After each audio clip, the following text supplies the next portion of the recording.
మూలిగే నక్క మీద తాటికాయ పడ్డట్టుగా అసలే ఓటమి భయంతో ఉన్నటువంటి వైఎస్ అవినాష్ రెడ్డిని ఐటీ శాఖ అధికారులు మరింత భయపెట్టారు. ఈరోజు ఐటీ శాఖ అధికారులు ఆయన కంపెనీల మీద రైడ్స్ చేశారు. ఈ ఎన్నికల నేపథ్యంలో ఆయన డబ్బు పంపిణీ చేసేందుకు పెద్ద ఎత్తున అక్కడ డబ్బు తరలించారు అక్కడికి అంటూ వారికి సమాచారం అందడంతో ఐటీ శాఖ అధికారులు అక్కడికి వెళ్ళి తనిఖీలు నిర్వహించారు. అయితే తనిఖీల్లో ఎటువంటి ఆధారాలు లభ్యం అవ్వలేదు అనేటువంటి వార్త ఇప్పుడు సోషల్ మీడియాలో చక్కర్లు కొడుతున్నటువంటి నేపథ్యంలో ఈ అంశం మీద మనతో చర్చించేందుకు ప్రముఖ రాజకీయ విశ్లేషకులు జగదేవ్ గారు మనతో ఉన్నారు. సార్తో మాట్లాడదాం. జగదేవ్ గారు నమస్తే అండి. నమస్తే అండి. జగదేవ్ గారు, ఈ అంశం మీద విశ్లేషణ అండి. కడపలో ఆయన సంబంధించిన కంపెనీ ఏదైతే ఎలక్ట్రికల్స్ సంబంధించింది షిరిడి సాయి ఎలక్ట్రిక్, దానికి సంబంధించి వాస్తవానికి ఇంతకు ముందు కూడా రైడ్స్ చేసినట్టున్నారు. బట్ అప్పుడు కూడా సరైన దొరకలేదు. కొన్ని దొరికాయి, కొన్ని వాటికి సరైన ప్రూఫ్స్ కూడా లేవు. సో ఇప్పుడు మళ్ళీ రైడ్స్ చేయడం, వాళ్ళతో పాటు పోలీసులు కూడా వెళ్ళి హల్చల్ చేయడం అనేది అంటే వీళ్ళకి ఎలక్షన్ కమిషన్ నుంచి ఏమైనా ఆర్డర్స్ వచ్చాయా లేదా ఎవరైనా ఫిర్యాదు అందితే వెళ్ళాయా అనేది తెలియదు. కానీ మొత్తం మీద అవినాష్ రెడ్డి గారు ఎలాగైనా గెలవడానికి ప్రయత్నిస్తున్నారు, అందుకే ఇటువంటి కార్యకలాపాలకు పాల్పడుతున్నారు అనేది జనరల్గా ఉన్న సమాచారం. సో ఈ నేపథ్యంలో ఈ ఐటీ వాళ్ళు కానీ లేదా పోలీసులు కానీ రైడ్స్ చేయడం, అలాగే మీరు అన్నట్టు కునుకే నక్క మీద తాటిపెట్టి పడినట్టు ఒకవైపు ఎన్నికల హడావిడి, మరోవైపు విజయమ్మ గారు కూడా రీసెంట్ గానే వీడియో ఏదో రిలీజ్ చేసినట్టుగా ఉన్నారు. షర్మిలా గారిని గెలిపించాడు అనేది అది చాలా తేరుకోలేని దెబ్బ అని నేను అనుకుంటున్నాను అవినాష్ రెడ్డి గారికి.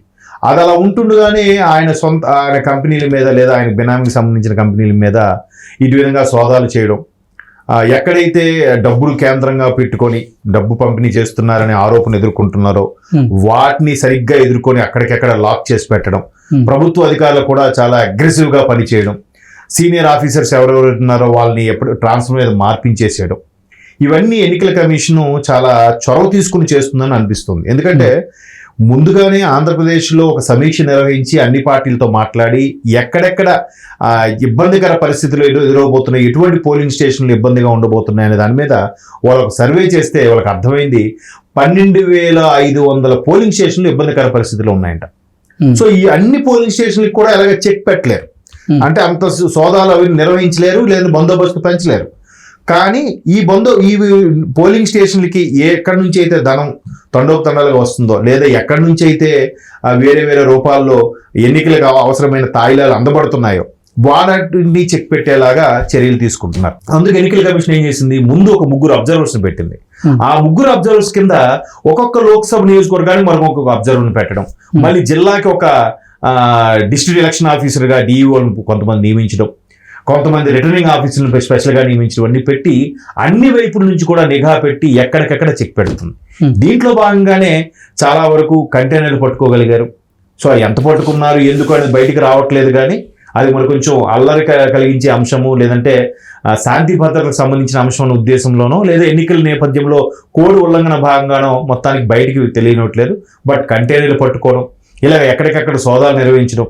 మొన్న కూడా రాయలసీమలో ఒక జిల్లాలో ఒక నాయకుల తాలూకా పిఏకి సంబంధించిన అనుచరుడి ఇంట్లో కూడా ఎంతో కొంత క్యాష్ దొరికిందండి. అలాగే నిన్న వైజాగ్ సంబంధించిన కూడా ఒక సాధారణ నాయకుడి దగ్గర ₹1,00,00,000 వరకు పోలీసులు దాన్ని పట్టుకొని జమ చేసుకున్నారు. అంటే దొరకడం, బయటికి అనౌన్స్ చేయడమే ₹1,00,00,000 ఉందంటే వాస్తవానికి ఇంకొంచెం ఎక్కువే ఉంటుందేమో నా అభిప్రాయం. జనరల్ గా ఎక్కడైనా ఇన్సిడెంట్ జరిగినప్పుడు కూడా అక్కడ పలానా 10,000 మంది చనిపోయారంటారు, లేదా 100 మంది చనిపోయారంటారు. కానీ అక్కడ వాస్తవానికి ఇంకెక్కువే జరిగి ఉంటుంది. ప్రజలు ప్యానిక్ అవ్వకూడదని ఉద్దేశమో, లేదంటే ఏ బాబో ఎంత డబ్బా, ఇంత సొమ్మ ఎక్కడదిరా అని అనుకుంటారనే ఉద్దేశంతో కొంత తగ్గించే చెప్తారు. మేబీ అది దాంట్లో బిహైండ్ ద సీన్ కొన్ని చాలా జరుగుతాయి, అది వేరే విషయం. సో అట్లాగా మొన్న ఒక కార్యకర్తకు సంబంధించి దొరకడం, మొన్న ఒక పిఏ తాలూకు అనుచరుడి దగ్గర దొరకడం, ఇట్లాంటివి సమాచారాలన్నీ రావడంతో వాళ్ళు ఈ విధమైన సోదాలు నిర్వహిస్తుంటారు. ఎవరెవరైతే ఎక్కువగా ఈ తాయిలాలకు కానీ, లేదంటే ఎన్నికల ముందు చాలా వరకు ప్రతి నాయకులు చేసేదే వెండి భరిణలు ఇవ్వడం, లేదంటే ఆ సుపారీ టైప్లో చూసారు. ఈ మధ్యకాలంలో ఒక సినిమా కూడా వచ్చింది, మార్టిన్ లూథర్ కింగ్ అని. ఆ సినిమాలో కూడా అంతే, వాళ్ళు ఒక ₹20 నోట్ ఇస్తారు. నువ్వు ఓటేసి తర్వాత ఎన్నికల తర్వాత వచ్చి ₹20 నోటు చూపిస్తే, సేమ్ ₹20 నోటు చూపిస్తే నీకు ₹2,000 నోటు ఇస్తామని చెప్పి ₹20 నోటు పంచుతారనమాట.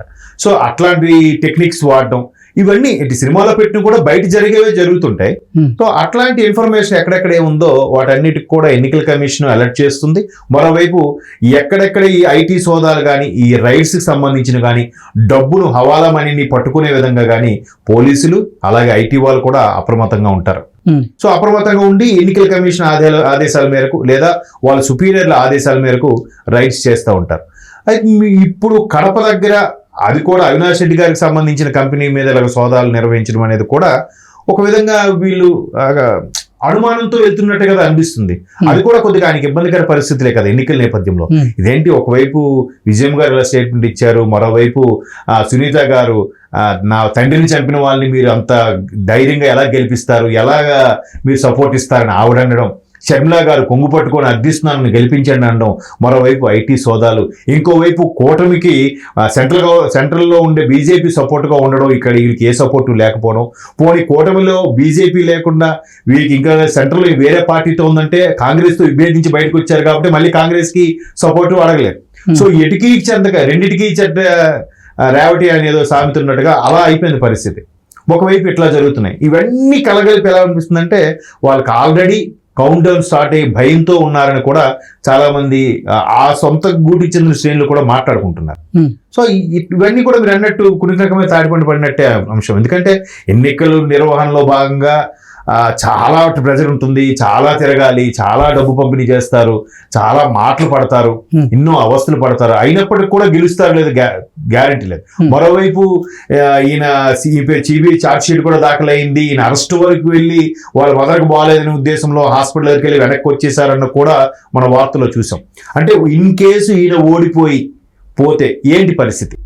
ఒకవైపు ఓడిపోయిన మరుక్షణం అక్కడ సిబిఐ రెడీగా కాచు కూర్చుని ఉంది, ఇటువైపు ఇట్లా ఎన్నికల కమిషన్ ఇటువంటి చర్యలకు పూనుకుంటుంది, మరోవైపు షర్మిలా గారు, సునీత గారు, విజయమ్మ గారు ఒకవైపు అంతా దాడి చేస్తున్నారు, మరోవైపు కూటమి కూడా కూటమి పరంగా దాడి చేయాల్సిన ఎన్నికల వ్యూహంలో భాగంగా అన్ని రకాలుగా చేస్తుంది అని అన్ని చూస్తే నిజంగా అవినాష్ రెడ్డి గారికి కొంచెం గడ్డు పరిస్థితులనే చెప్పొచ్చు. ఓకే, సో ఇవన్నీ వెరసి రానున్నటువంటి ఎన్నికల్లో కడప లోక్సభ స్థానంలో వైఎస్ అవినాష్ రెడ్డి గారు ఓడిపోవడం ఖాయమా అంటే ఏం చెప్తారు? వీరన్నిటిలో భాగంగా చూస్తే నిజంగా రాజశేఖర రెడ్డి గారి బొమ్మ పెట్టుకొని వైఎస్ఆర్సీపీ పార్టీ ఆవిర్భవించింది.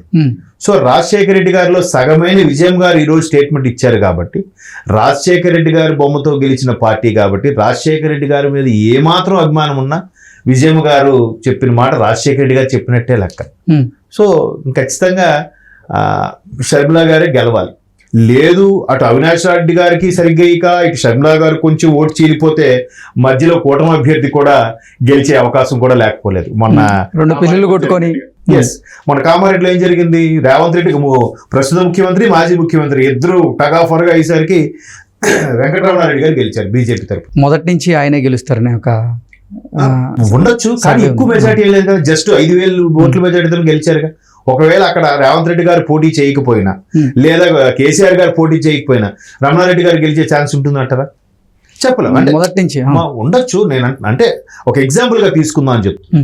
సో అలాగే ఇక్కడ షర్మిలా గారికి రాజశేఖర రెడ్డి బిడ్డగా ఆ రాజశేఖర రెడ్డి గారికి ఉండే ఏదైతే ఆ క్రేజ్, ఆ ఇమేజ్ ఉందో అదంతా ఆవిడకి గంపకొత్తగా వెళ్ళిపోతే ఇప్పుడు ఇక జగన్మోహన్ రెడ్డి గారి మీద ఉండే క్రేజ్ మాత్రమే అవినాష్ రెడ్డి గారికి వెళ్తుంది. అలాగే 2 వైపులో ఓటు చీలిపోయింది అనుకోండి, అప్పుడు ఎవరు బెనిఫిట్ అవుతారు చెప్పలేము ఎలా ఉంటుంది అనేది. ఓకే, సో మనం 4వ తేదీ వరకు వెయిట్ చేయాలి. ఓకే అండి, థ్యాంక్ యూ సో మచ్.